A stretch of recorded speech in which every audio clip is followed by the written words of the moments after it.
Archives of Prasar Bharati presents the timeless treasure of golden era. Calcutta trip के अंदर झनकार music circle ज्ञान बाबू चलाते थे, तो उन्होंने उसमें भी मेरा प्रोग्राम रखा। तो उस दिन मैंने बजाया था केदार। तो मेरे को तो बस वो उस वक्त कानारे नंदन नंदन याद रखता था बस, और कोई राग में दूसरी। तो फिर ज्ञान बाबू बोलने लगे कि कुछ अंग तुमने केदार में बजाए बड़े अलग थे ब्रिज। तो मैंने कहा कि मेरे को तो पता नहीं है ज्ञान बाबू, लेकिन आप अगर बताओ तो देखें कि तुमने धैवत का प्रयोग जो है वो बड़ा विलक्षण जो किया। तो नॉर्मली धैवत और मध्यम का जो ये रहता है, लेकिन तुम जिस तरह से जो ये है कि उसके अंदर थोड़ा सा जो हमीर की जो थोड़ी छाया आती थी, लेकिन उसके बाद फौरन तुम उसको दूर कर देते थे, वो बड़ी अच्छी लगी। मैं विचार करने लगा कि भाई क्या चीज़ है। तो उस ट्रिप में मेरे कलकत्ता में ऑलमोस्ट डेली मेरे कॉन्सर्ट जो हुए, और सब गुणी जनों के हुए। ये कौन सी साल होगी पर? ये 58 दिसंबर की बात। तो उस समय क्या हुआ कि मेरा घर पर एक कार्यक्रम था। तो वो कार्यक्रम के हेतु उस दिन जो है करामत खान साहब मेरे साथ तबला बजाने वाले थे।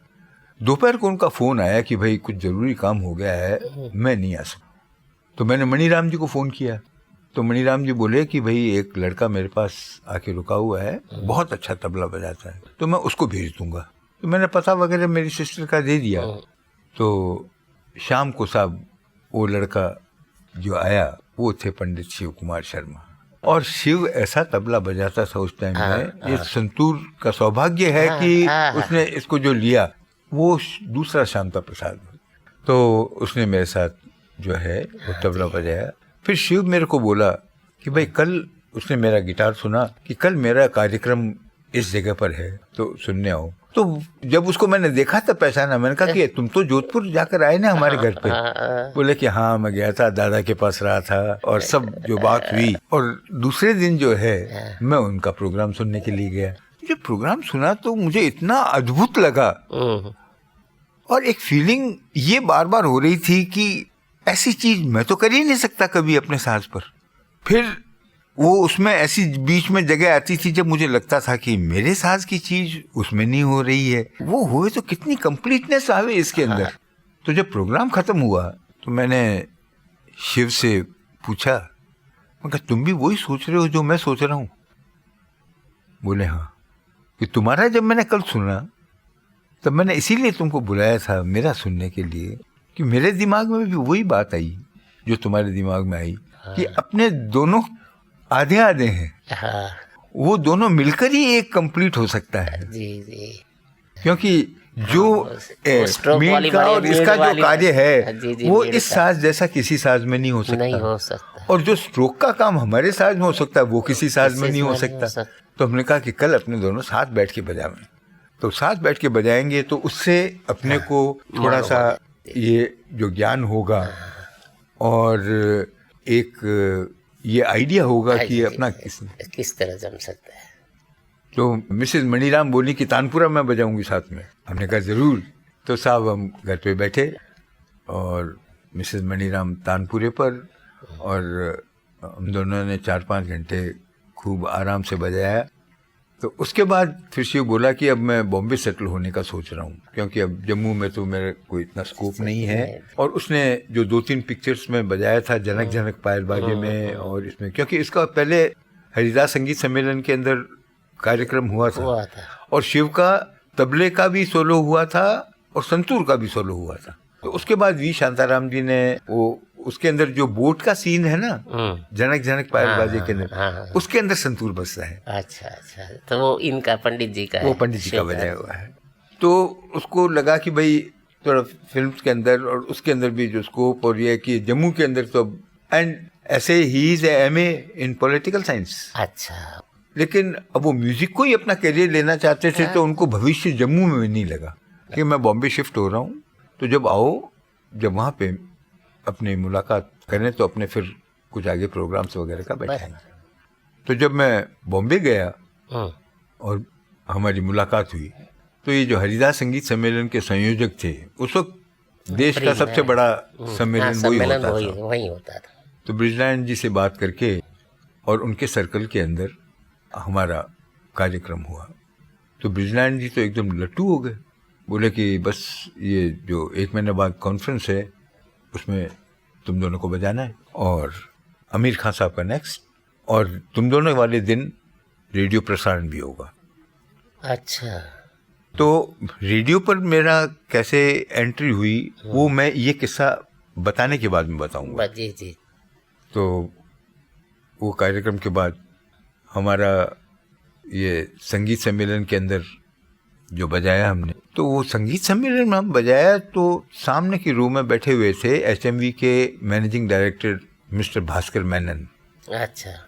तो उन्होंने ये दोनों साथ सुन के सोचा कि ये फॉरेन मार्केट के लिए बहुत उपयुक्त रहेंगे, रहेगा, क्योंकि गिटार वहाँ का वाद्य है और ये भी साउंड जो करते हैं, क्योंकि ये सितार सरोद का तो ये जो मटेरियल है ये कोई बिकता नहीं है उधर, लेकिन ये जो बिकेगा। तो उन्होंने अपने जो म्यूजिक के इंचार्ज से बोला कि इन दोनों लड़कों को बुलाकर और इनकी रिकॉर्डिंग करो। तो हमारा प्रोग्राम खत्म हुआ और ग्रीन रूम के अंदर मिस्टर दुबे हमसे मिलने के लिए आए और बोले भाई कल आप लोग HMV के ऑफिस आ सकते हो क्या? हम तो एकदम 7वें आसमान पे पहुंच गए। कहा कि जरूर किया, हमको आपका रिकॉर्डिंग करना है, तो कल सब बात करके और कॉन्ट्रेक्चुअल बातें करने में। हमने कहा ठीक है। तो साहब मॉर्निंग के अंदर मोटर लेके शिव को पिकअप करके और HMV पहुंचे। तब सब बात हो गई कि फिर जब उठे तब बोले कि देखिए संडे को रिकॉर्डिंग है और 20-20 मिनट एक साइड में है। हम सोच के गए थे कि 3 मिनट की रिकॉर्ड बनती है ना, वो वाली। तो उस वक्त ये LP शुरू हुई थी, 3-4 आर्टिस्टों की LP हुई। तो 20 मिनट का रिकॉर्डिंग इस साइड का, तो आप लोग जरा बराबर तैयार कर। हाँ जी। अब उस वक्त तो हमने बड़े जोश से बोल दिया हाँ उसमें कोई चिंता की बात नहीं। अब बाहर निकले, मैंने शिव ने बोला यार तेरे को तो कोई रटी हुई चीज बजाना ही नहीं आता, तो ये कैसे करेंगे अपने? तो मेरे दिमाग में एक बात आई। तो हम रास्ते में जा रहे थे तो मैंने एक स्टॉप वॉच खरीदी और मैंने कहा चलो घर पर पहुँचे तो मैंने बजा के मैंने कहा एक आवृत्ति में इतने सेकंड लगते हैं, तो अपने पहले इतने मिनट आलाप करेंगे, फिर अपने इतनी आवृत्ति विलंबित कर बजाएंगे, तो इतनी आवृत्ति मैं बजाऊंगा, इतनी आवृत्ति तुम बजाओ। तो एग्जैक्टली जब तुम इतनी आवृत्ति खत्म करोगे जब मैं इतनी आवृत्ति बजाऊंगा, तो अब उसमें मैं कुछ भी बजाऊं वो बजा लूंगा जो तुम अपने बाकी कंफ्यूजन में नहीं है। एक पीस सेट कर लेते हैं जो अपने दोनों साथ बजाएंगे। तो वो एक पीस सेट कर लिया और उसकी द्रुतगत में फिर मैंने उस वक्त मैं खास झाला बजाता नहीं था, मैंने कहा कि वो पोर्शन तुमको बजाना पड़ेगा। और संडे को जाके साहब हमने रिकॉर्डिंग कर ली। तो अब मैं ये चाहूँगा कि वो जो रिकॉर्डिंग है वो आप लोग सुने। जी जी जी।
आगे बढ़ने से पहले अब मेरा आकाशवाणी से संबंध कैसे जो जुड़ा। हाँ, वो क्योंकि बात तो ये है कि ये क्योंकि दोनों ये- इंस्ट्रूमेंट्स ऐसे हैं कि इंस्ट्रूमेंट्स तो दोनों ही इंडिपेंडेंस के बाद बैन हो गए थे, बैन हो गए थे। हाँ, वही लेकिन मैं- वो जम्मू रेडियो से शिव बजाता था तो उनके इंस्ट्रूमेंट वहाँ के उसके ऊपर तो कोई कायदा कानून लागू नहीं हुआ। जी जी।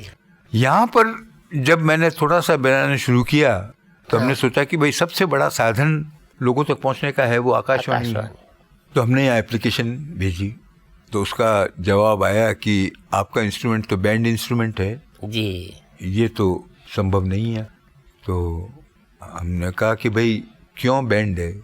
तो हमने पिताजी को, जो सेंट्रल रेडियो कमेटी के भी मेंबर थे, जी जी, एडवाइजरी और कमेटी केसकर में। जी मेरे पिताजी के बहुत मित्र थे, केसकर जी, हाँ, अपने केसकर इंफॉर्मेशन मिनिस्टर। ब्रॉडकास्टिंग। और देवधर जी वगैरह और जो सब उस कमेटी में थे, कमेटी में विनायक थे, राव जी, तो सब पिताजी के का तो पिताजी ने बोला कि भाई इसको उसमें रखना पड़ेगा। तो साउथ वाले क्लैरिनेट को इंट्रोड्यूस करना चाहते थे। हाँ वो एक कलाकार बहुत बड़े वहाँ पर थे, तो साउथ और नॉर्थ दोनों मिल गए, पर डिसीजन ये हुआ कि इनका पहले प्रॉपर ऑडिशन होगा, लाइव ऑडिशन, और उसके बाद ही ये निर्णय लिया जाए कि इसको अप्रूव करें या ना अप्रूव करें कि नहीं करें। बराबर। तो हमारा ऑडिशन लेने के लिए यहाँ पर आए विनायक राव जी, रतन शंकर जी और राणा डी जी। अच्छा। तो हमने 21 रागों की लिस्ट दी। जब यहाँ ऑडिशन करने के लिए बैठे, कमरा तो यही है, इसका रूप रंग बदल गया है, हाँ और विनायक राव जी बोले कि इसमें कई मिश्र रागें हैं, जैसे छाया नट, नट भैरव, ये। तो मैंने बोला 21 रागें ही देनी थी, तो उसमें अगर कुछ अलग करके भी आप पूछना चाहें तो पूछ सकें। तो उन्होंने बोला कि ठीक है, तुमने इसमें नट भैरव लिखा है तो हमको नट सुनाओ। तो हमने भी बड़े जोर से ऐसे बोल दिया। हमने कहा नट का कौन सा फॉर्म, शुद्ध नट कि ये नट। अब आता वाता कुछ नहीं था। तो उन्होंने कहा कि अच्छा, शुद्ध नट की तुम्हारी कल्पना किस प्रकार है। तो मैंने एक रिकॉर्डिंग सुना था, तनन दे रे ना तारे दानी, तन दे रे ना तारे दानी, तनन दे रे ना, ये शुद्ध नट का। हाँ, दे रे रे ना ना दे दा ना ना ना। तो तीव्र मध्यम का जैसे कणमात्र भी प्रयोग नहीं होता। तो मैंने ये बंदिश जो है वो बजाई। फिर उन्होंने बोला कि अच्छा, थोड़ा सा देवगिरी बिलावल सुनाओ, थोड़ा सा वो बजाया, और हमको सीधा बी हाई मिल गया। तो रेडियो स्टेशन के ऊपर जो फॉरेन, और उस वक्त तो बी हाई मिलना जो है वो आज के टॉप ग्रेड से ज़्यादा। हाँ जी, हाँ जी। ऑडिशन होके, क्योंकि पहले तो एक तो एग्जाम्पल क्लास हुई थी, जी जी, और बाकी जो हैं वो सब बी में थे। बी में थे। तो इसलिए रेडियो का हमारा जो हो गया, तो फिर हरिदास संगीत सम्मेलन में जो हमारा कार्यक्रम हुआ वो रेडियो पे ब्रॉडकास्ट हुआ। क्योंकि उस वक्त क्या होता था कि ऑल इंडिया रेडियो, ये जो कॉन्फ्रेंसेस होती थी उसमें एक दिन सेलेक्ट कर लेते थे, हाँ जी, और उसको लाइव ब्रॉडकास्ट करते। तो हमारा और आमिर खान साहब का ये 2 प्रोग्राम जो हैं ये लाइव ब्रॉडकास्ट हुए। तो ये हमारा जो लाइव ब्रॉडकास्ट हुआ वो इतना पॉपुलर हुआ कि अब मेरे को 1962 के अंदर हम दोनों को नेशनल प्रोग्राम मिला। 1962 में? 62 के अंदर। ओह, तो हमारे डुएट का नेशनल प्रोग्राम है वो 1962 के अंदर हुआ। और उस वक्त की चिकारी का और मेरे जीवन के, जिसको मैं बोलूं कि सबसे अच्छे और जो क्षण, वो जो शिव के साथ हम घंटों रियाज करते थे। वो यहाँ आया करते थे क्या? नहीं, मैं तो बॉम्बे चला जाता था। और तब तक शिफ्ट होकर एक रूम का कमरा था उसका बांद्रा के अंदर। अच्छा। तो वहीं चटाई पे साथ सोते थे, उठे और बजाना शुरू, और फिर जो है खाना खाया और लेट जाओ। फिर उसका अगर जो है कोई भी फिल्म का टेक होवे या बैकग्राउंड का, तो अपने घर पे बैठे रियाज करते रहो। तो खूब हमने साथ बजाया और खूब रियाज का और जो है वो दौर चला। अब जो दूसरी घटना आगे जो कि जीवन में मेरे बहुत महत्व रखती है कि मैं दिल्ली के अंदर, ये मेरे ख्याल में 66 की बात है जी। उस बीच के अंदर जो दौर निकला तो दूसरी एक्टिविटीज़ तो चली रही थी, पर यह है कि उस वक्त तो पूरे साल प्रोग्राम नहीं होते थे। जी जी जी। जो सर्दियों के 3 महीने होते थे वही, और मेन 4 कॉन्फ्रेंसेस मेन थी कलकत्ता की, ऑल इंडिया, तानसेन और जो ये हरिदास वाला है, हरिदास वाली इधर, जलन, फिर बनारस के अंदर एक कॉन्फ्रेंस होती थी, एक कॉन्फ्रेंस इलाहाबाद में होती थी, एक कॉन्फ्रेंस दिल्ली में होती थी। बस ये मेजर एक हरिवल्लभ का मेला, वो मेला बोलूँगा उसको, मैं उसको कॉन्फ्रेंस नहीं बोलूँगा, यही जो होते। तो उनमें तो सब के अंदर जो फिक्स था ही कि हमारा बजाना जो है वो निश्चित हो ही गया। था।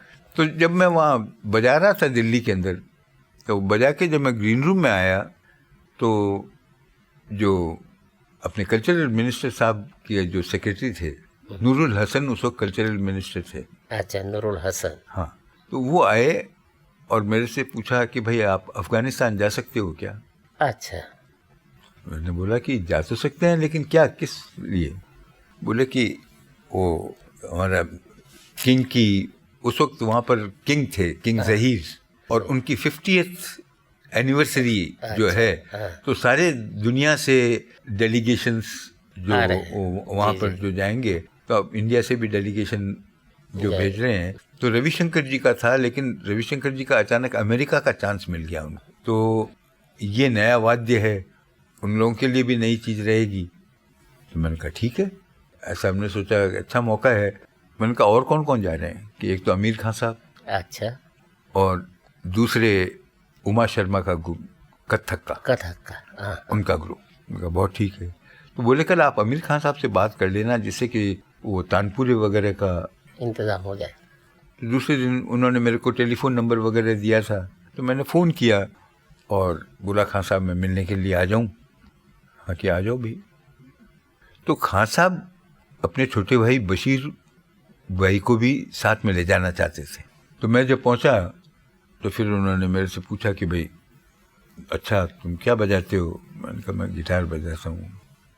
अच्छा वो ठीक है, बड़े अनमने मन से ही उन्होंने जो बोला क्या स्केल है तुम्हारा? मैंने कहा मैं डी, क्योंकि संतूर डी में था तो मैं डी स्केल में ही बजाता था। तो बोले ठीक है। तो फिर अपने एक ही तानपुरा ले ले, मैंने ना अलग अलग तानपुरे वाले का जो क्यों चक्कर रखे? तो मैंने कहा मेरे को तो कोई एतराज़ नहीं है। बोले कि तुम बड़े तानपुरे के साथ जो ये है, मैंने कहा कि मैं तो बड़ा तानपुरा ही रखता हूँ, मैं छोटा तानपुरा नहीं रखता हूँ। अलाप के लिए जो है, हम और शिव जब ड्यूट भी बजाते थे तो मैं बड़ा, मेरे साइड में बड़ा तानपुरा, उसके साइड में छोटा तानपुरा, उस तरह से ही जो रखते थे। तो कहा ठीक है। तो साहब तो उस पीरियड में एक घटना और बहुत मज़ेदार हुई कि जोधपुर के अंदर मैं थोड़ा पॉलिटिक्स में भी इन्वॉल्व हो गया। अच्छा। उस वक्त स्वतंत्र पार्टी बनी थी और मेरे पिताजी जो है वो भी उसमें फॉर्मेशन में बहुत एक्टिव जो रहे थे। जी। तो श्री राजगोपालाचारी जी, सर होमी मोदी, मीनू मसानी, फिर जो अपने भाई काका, तो पिताजी का तो ध्यान तो गया था, लेकिन जो ये इलेक्शन का और ये जो हुआ तो उसके अंदर उन्होंने सोचा कि मैं भी इतना ही समझता हूँगा जैसे पिताजी समझते थे। तो उस वक्त सारे के सारे जो राजे महाराजा थे वो सब स्वतंत्र पार्टी में ज्वाइन होकर, तो उधर राजदादी जी ने जो है वो बोले भाई अपने तो पहले भी इलेक्शन हुआ था, तो शाहजी साहब जो थे उन्होंने इतना अच्छा मार्गदर्शन किया था, तो उनके घर में से किसी को, तो हम उस पकड़ में आ गए। अच्छा अच्छा। अब आइडिया तो था नहीं कुछ, तो हमको 3 पार्लियामेंट्री कॉन्स्टिट्यूंसीज का प्रभारी बना दिया कि हिजाइनेस के सारे प्रोग्राम अरेंज करने, पब्लिक रिलेशन करना। और तो उस समय ऋषि जी मैंने जीवन को वास्तविकता में देखा। क्योंकि मैं ढाणी ढाणी घूमा जी। और मतलब कि वाकई वास्तविकता में हम जिस देश में रहते हैं उसकी पूरी सच्चाई का ज्ञान उसी समय हुआ। तो रईस आया हुआ था जोधपुर, ये जो आर्टिस्ट थे ना, जब भी फ्री होते थे तो या अहमदाबाद आ जाते थे या जोधपुर आ जाते थे। और फिर 8-10 दिन जो है रहना होता है, दिन के अंदर खेले हुए और उसके बाद रात भर बैठ के बजाने का वो चलता था। तो हम दोनों बजा रहे थे, तो इतने में वो बाहर चौकीदार ने आके बोला कि एक कोई साहब गोरे जेंटलमैन आए हुए हैं, बोलते हैं कि मिलना है। तो मैंने सोचा शायद दादा से, मेरे बड़े भाई साहब से मिलने आए होंगे, क्योंकि फ्रांस वाले भी और ये भी जो आते थे। तो आयल मन का क्या बुला लो। तो हम दोनों तो बजा रहे थे, वो आके बोले कि can I sit down here. मैंने कहा श्योरली। हम हमारे 2 घंटा बजाते रहे, वो बैठा सुनता रहा। जब उठे तब मैंने नौकर को आवाज़ दी और मैंने कहा भाई खाना लगाओ और 3 थाली लगाना। तो मैंने बोला कि have lunch with us. Normally lunch भी हो गया। लंच लेने के बाद जब हम बाहर बैठे तो ही सेड कि my name is Donald Bond. I said my name is Brijbhushan Kabra. कि are you not mister Madan Gopal Kabra? मैंने कहा नो। बोले तो फिर you have entertained me like that you are expecting me. मैंने कहा एक्सपेक्ट तो नहीं कर रहे थे, घर में तो कोई भी मेहमान आवे तो उसकी खातिर तो करते ही हैं। और फिर जब हम उठे और खाना खाने के लिए तो मैंने आपको लंच ऑफर कर दिया। तो बोले कि आप लोग ऐसे ही करते हो क्या? तो बोले कि आप लोगों का दोनों जने बजा रहे थे, ऐसा अद्भुत संगीत तो मैंने सुना ही नहीं है। तो बोले कि मैं यूएस एम्बेसी के अंदर हूँ और जब भी दिल्ली आओ तो मेरे घर ज़रूर आना। तो जब ये अफ़गानिस्तान का हुआ तो मैंने सोचा कि डोनाल्ड से जाके मिल लूँ, वो मेरी हेल्प कर सकेगा। तो मैं जाके उससे मिला। मैंने कहा डोनाल्ड अफ़गानिस्तान जा रहा हूँ। तो बोले कि नो प्रॉब्लम, वहाँ जो प्रॉब्लम जो होगी वो मैं तुम्हारी पहले ही सॉल्व कर देता हूँ। And anything which you want that will be available for you there. और आज रात को एम्बेसी में ही हम तुम्हारी फेयरवेल पार्टी देंगे। अच्छा। तो वो होकर और फिर साहब हमारी अफ़गानिस्तान की यात्रा हुई।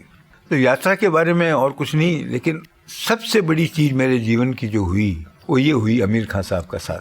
तो जब आमिर खान साहब का पहले दिन मैंने सुना तो मेरे को कुछ समझ में नहीं आया। पर मैं ये सोचूं कि इतने बड़े उस्ताद और मेरे समझ में नहीं आ रहा है तो मेरी कमज़ोरी कहाँ है कि मुझे क्यों नहीं समझ में आ रहा, मज़ा क्यों नहीं आ रहा मेरे को। तो क्या था कि डोनाल्ड की वजह से क्या है कि मेरे कमरे में तो एम्बेसी से सब इंतजाम आ गया। जी जी। अच्छा, अब आमिर खान साहब ने भी देख लिया कि इसके पास तो पूरा इंतजाम है, तो हमने सोचा कि अब मौका मिल गया। तो मैंने 2 दिन खूब खिदमत करी खान साहब की। तो बड़े खुश हुए, बोले तुम इतने ऊंचे घर के लड़के हो और तुम ये, लेकिन तुम्हारे साज में बात तो है। क्योंकि उस दिन जब मैंने बजाया और जब खान साहब ने सुना तब मैंने बोला खान साहब आप सुबह रियाज करते हो तो मेरे को पास में बैठने का इजाज़त दे दीजिए। तो खान साहब बोले कि ठीक है। सुबह मैं मिला के उनके साथ बैठ गया। अब वो गाते रहे, मैं कोशिश करूं और मेरे को वो जगह जो वो सिर्फ वो साई लगावे वो आवे ही नहीं, वो समझ ही नहीं आवे कि वो किस अंदाज से वो सा लगता था कि जो मैं लगाऊं और मेरे को लगे कि मेरे तो बिल्कुल प्लेन लग रहा है। 2 दिन तक मैं कोशिश करता रहा ऋषि जी। तीसरे दिन मैंने खान साहब से बोला, मैंने कहा कि मैं बिल्कुल सुर में है सारी बात, लेकिन आप जो हर एक सुर लगाते हो वो उसका जो अंदाज है वो मेरे से क्यों नहीं होता है। तो खान साहब मेरी तरफ देखने लगे कि तू तो बड़ा सच्चा लड़का है, इतनी ईमानदारी की बात तो कोई नहीं करता है जो कि ऐसे गाना बजाना करते हैं। तब उन्होंने मेरे को ये श्रुति का अंदाज जो बताया, बोले कि हम ग को ग समझते हैं, रे ये हम सा से रे पहुँचते कैसे हैं वही हर एक राग का एक राज है। जहाँ अंत में हम जाके होंगे वो स्वर जो है वो हर बार जो लगेगा, लेकिन उसके अप्रोचेस, उसके जितने कलर्स अलग अलग हैं, तो वो जब तक तुम पूरा वो बंदिश की तालीम तुम्हारे दिमाग में नहीं होगी तब तक तुमको नहीं आएगा। और जो ही तुमको आएगा वो 1 मिनट में तुमको उसका राज समझ में आ जाएगा। क्या बात है, बहुत बढ़िया, बहुत। तब मैं आमिर खान साहब की जो है वो जितने रिकॉर्डिंग्स और मैं वो उसी पे गौर करने लगा। मैंने कहा कि वो ठीक है, वो धीमी चाह उस चीज़ को छोड़ो। तब मुझे समझ में आया कि how great artist he was, जो एक अंदाज लगा सुर का और जो ये जो था। तब वो ज्ञान से फिर मैं सब गाना जो है वो जो मैं आते तो मेरे को सब थे जी, लेकिन मैं फिर उनको उसी दृष्टि से देखने, उस दृष्टि से जो है वो पहचानने लगा। अच्छा, उस पीरियड के अंदर जब मैं वापस आया तब तक रवि जी बॉम्बे शिफ्ट हो गए थे एक बार, और पावलोवा बिल्डिंग के अंदर लिटिल गिब्स रोड में उनका जो था, और किन्नर स्कूल उन्होंने शुरू किया। अच्छा। तो उसमें मैंने, शिव ने रवि जी को बोला कि इसका भी जो सुनिए, तो जाकिर ने ही तबला बजाया साथ के अंदर, और मैंने वो उनके स्कूल में बजाया। तो रवि जी भी सुन के बहुत खुश हुए, बोले कभी कभी आ जाया करो घर पे।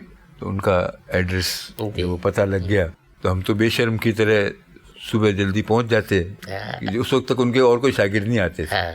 मैं बोलता कि मेरे को तो और कुछ नहीं चाहिए, आप जब सुबह आलाप करते हो उस वक्त मेरे को साज मिला के साथ बैठने, पास में बैठने दो, और कुछ नहीं चाहिए। बोले कि नहीं, मतलब तुम जो है लिख लो। और मैंने कहा मुझे और कुछ नहीं चाहिए, सिर्फ आप मेरे को आप रहो तो उस वक्त वो मेरे को पास में बैठने दो साथ।